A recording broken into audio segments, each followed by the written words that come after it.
nós temos que fazer uso de oportunidade e fazer uso de momento de com.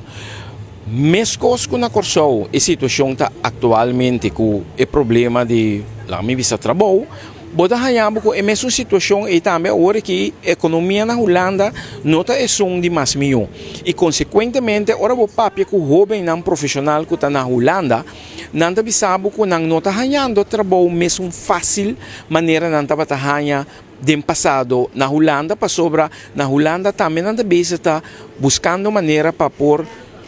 corta de equipa laboral para sobra economicamente e não está vendo maneira estava na 2019 nem na 2020. Holanda está país, lá me visa, economicamente bastante estável, pero hasta Holanda a começar a sentir a consequência